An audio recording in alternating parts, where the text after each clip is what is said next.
BEd second year creative and inclusive school का आज हम क्वेश्चन करेंगे।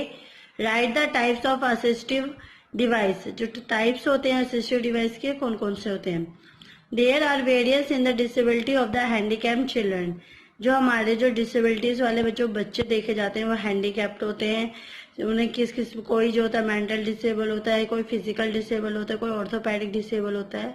तो इन सब चीज़ों के लिए उन्हें क्या होता है, कुछ डिवाइसेस वगैरह या स्पेशल नीड्स की ज़रूरत होती है, जिसका क्या होता है जो बच्चों को लर्निंग करवाने में जिससे हमें बहुत ही ज़्यादा इफेक्ट, जिससे ज़्यादा ही हमें बहुत ही ज़्यादा फायदा मिलता है। The disable children can be different types. जो हमारे डिसेबल बच्चे होते हैं वो भी डिफरेंट टाइप्स के होते हैं। They are visually handicapped children. Some children में हैव हेयरिंग इम्पेयरमेंट, अदर में have speech and language defects.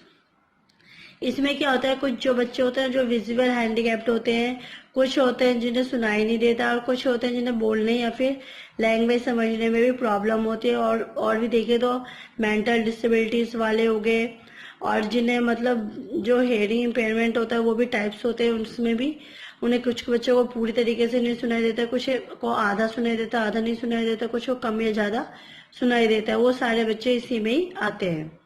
Some may suffer from orthopedic impairment and still some other children may have multiple disabilities. कुछ होते हैं जो कि orthopaedic होते हैं, जिन्हें जैसे हमारे बोन्स वगैरह जिससे रिलेटेड बीमारी होती है, और कुछ होते हैं जिन्हें मल्टीपल डिसेबिलिटीज होती है, मतलब एक के साथ अनेक बीमारियां होती हैं, वो भी इसमें आते हैं। It means that there are different categories of disable children. इसका मतलब ये है कि जो हमारे जो डिसेबल बच्चे हैं उन्हें हमने अलग अलग कैटेगरी वाइज डिवाइड कर रखा है। Children of every category need specific assistive device, rather every handicapped children में need supporting and assistive device different forms from the other. इसमें क्या होता है, इसलिए बच्चों के लिए जो हमने अलग अलग कैटेगरी बनाई है, जिससे कि जो उनकी जरूरतों के हिसाब से हम असिस्टिव डिवाइस प्रोवाइड कर सकें। जैसे कि हैंडीकैप्ड बच्चों को उसे किस तरह की सपोर्ट, किस तरह की नीड्स होती है, उसे किस तरीके की असिस्टिव डिवाइस की जरूरत होती है, वो हम उसके नीड्स के अनुसार ही समझ पाते हैं। Types of assistive device. We can classify the assistive device in the following manners. इसमें क्या जो हमने असिस्टिव डिवाइस है उन्हें उनके हिसाब से किस तरीके से डिवाइड किया वो देखेंगे। असिस्टिव डिवाइस, फर्स्ट पॉइंट है the device which assist the disable children in getting education और benefiting from learning programmes opportunely are called assistive device.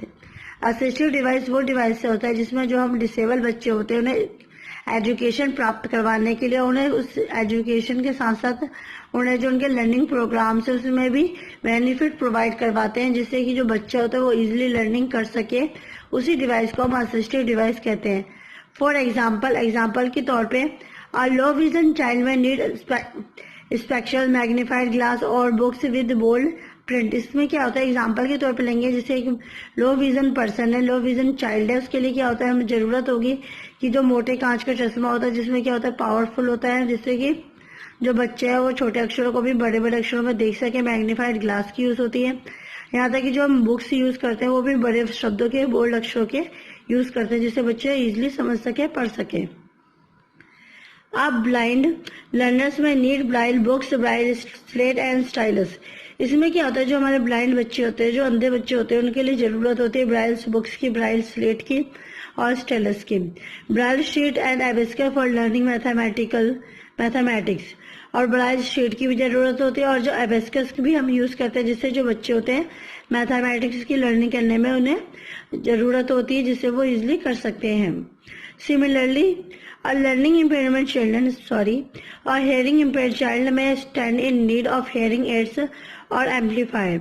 इसी तरह कोई अगर हमारा जिन बच्चों को सुनने में दिक्कत होती है उसके लिए भी हम क्या होता है हेयरिंग एड्स और एम्पलीफायर का यूज करते हैं, जिससे कि बच्चों को जो सुनने में प्रॉब्लम होती है उसे हम दूर कर सके। एंड ऑर्थोपेडिकली हैंडीकैप्ड में need artificial limb, special type of pen और furniture of a specific size and form. इसी तरह के जो ऑर्थोपेडिक हैंडीकैप्ड बच्चा होता है उसे जरूरत होती है आर्टिफिशियल लिम्ब की, जैसे पैर की, या फिर स्पेशल टाइप्स के पेन की, फर्नीचर्स की, और वही फर्नीचर्स वगैरह इस टाइप के हो जो उनके साइज के लिए, जिसमें वो कंफर्टेबल इजिली उठ बैठ सके और मूवेबल हो वो। It needs that assistive devices are directly related to teaching learning process adding handicapped children's comfortable access to learning materials and acquiring information for the expansion of their cognitive area.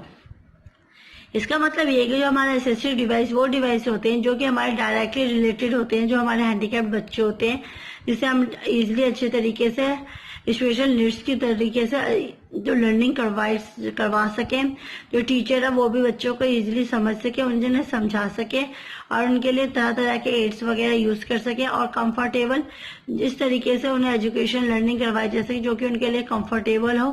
तरह तरह के उनके लिए materials जो भी जरूरत हो वो उन्हें प्रोवाइड करवाया जाए। एक्वायर्ड इंफॉर्मेशन जो भी उनके लिए जरूरी इंफॉर्मेशन है वो सब उन्हें प्रोवाइड की जा सके, जिससे कि जो हमारे डिसेबल हैंडीकैप्ड बच्चे हैं वो लर्निंग इजीली कर सके। सेकेंड पॉइंट है हमारा द सपोर्टिव डिवाइस या facility. There are the device which consist of the adding equipment facility which support the disabled children, making their activity easy and convenient with the least hurdles of various in the environment। जो supporting device है, नाम से पता चल रहा है कि हमें जो बच्चे होते हैं लर्निंग में उन्हें सपोर्ट करना। इसमें क्या होता है, इसमें वो तरीके के जो इक्विपमेंट्स हो गया, फैसिलिटी उस तरीके की प्रोवाइड करवाई जाती है जिससे कि जो बच्चों को जो स्पेशल नीड्स की या सपोर्ट की जरूरत होती है डिसेबल बच्चों को, वो उन्हें प्रोवाइड करवाया जा सके और उन्हें इजी वे में एक्टिविटीज करवाई जा सके जिससे कि वो बिना सपोर्ट के और सपोर्ट के थ्रू भी वो इजीली कर सके, उन्हें ज्यादा रिक्वायरमेंट ना हो किसी की। और इससे क्या होता है, जो इन्वायरमेंट के एडजस्टमेंट हो जिसमें वो इन्वायरमेंट के साथ रह के ही अच्छे से अपने आप को कंफर्टेबल फील कर सके। These aids on children's general activities and support them to have comfortable reach to the goal of their functioning। इसमें क्या होता है, इसमें बच्चों के लिए वो डिफरेंट तरीके के एड्स, एक्टिविटीज और सपोर्ट यूज किया जाता है जिससे कि जो बच्चे होते हैं कंफर्टेबल अपनी लर्निंग कर सके और अपना जो उनका गोल्स, उनका जो उद्देश्य होता है उस तक पहुंच सके। These devices are related to the environment that makes their independent functioning more smooth and feasible। इसमें क्या होता है, इसमें वो क्या होता है, जो डिवाइस के यूजेस से वो अपने आप को इन्वायरमेंट के थ्रू, इन्वायरमेंट के हिसाब से, समाज के हिसाब से अपने आप को ढाल पाते हैं। प्लस में वो किसी के ऊपर डिपेंड नहीं होते, वो इंडिपेंडेंट होते हैं और वो अपनी लाइफ भी इजी वे में स्मूथली आगे तक चला सकते हैं, उन्हें किसी की ज्यादा जरूरत, रिक्वायरमेंट नहीं होती। फॉर एग्जाम्पल लेंगे, a rod fixed near water cooler और in the toilet makes handicapped children comfortable executing of the needed activities modification in the classroom desk. इसमें क्या होता है, जो हमारा जो वाटर कूलर हो गया या टॉयलेट वॉशरूम वगैरह हो गया, वो हैंडीकैप्ड बच्चों के लिए इस तरीके से एग्जीक्यूट, इस तरीके से बनाए जाते हैं जिससे कि वो इजीली कंफर्टेबल आ जा सके। प्लस में उनके लिए जो एक्टिविटीज वगैरह भी जो करवाई जाती है उनको इस तरीके से करवाई जाती है जिससे वो अपने डेस्क पे इजीली बैठ के अच्छे तरीके से कर सके। और a rod near the blackboard और construction of a ramp for the upper storey और laboratory may help orthopedically handicapped children to go to the classroom or laboratory with less discomfort। इसमें क्या क्या आ गया है, जो बच्चा ब्लैक बोर्ड के पास जाता है या फिर जो स्कूल्स में जो हमारी रैंप वगैरह होती है वो इस तरीके से बनाई जाती है कि बच्चे अपने उसकी हेल्प से, जो उनके पकड़ने के लिए इस तरीके से बनाया जाता है कि जिससे जो बच्चा होता है इजिली ब्लैक बोर्ड के पास जाके कुछ जो समझ नहीं आता वो समझ सकता है। प्लस में वॉशरूम वगैरह या फिर कहीं क्लासेस में अप डाउन करना होता है तो वो रैंप के थ्रू इजिली ऊपर नीचे जा सकता है। प्लस में वो लेबोरेटरी वगैरह में भी ऑर्थोपेडिक वाला जो बच्चा होता है वो भी इजिली ऊपर नीचे अप डाउन कर सकता है। वो क्लासरूम में भी बिना किसी डिस्कम्फर्ट के जा सकता है, लेबोरेटरी वगैरह में भी बिना ज्यादा कंफर्ट, जैसे होता है ना कि डिस्कम्फर्ट फील होता है तो वो ज्यादा उसे फील नहीं होता, मतलब वो कंफर्टेबली इजिली मूव कर लेता है। आई होप आपको आज की वीडियो पसंद आई होगी। प्लीज मेरी वीडियो को लाइक, कमेंट एंड सब्सक्राइब कीजिए। Thank you for watching.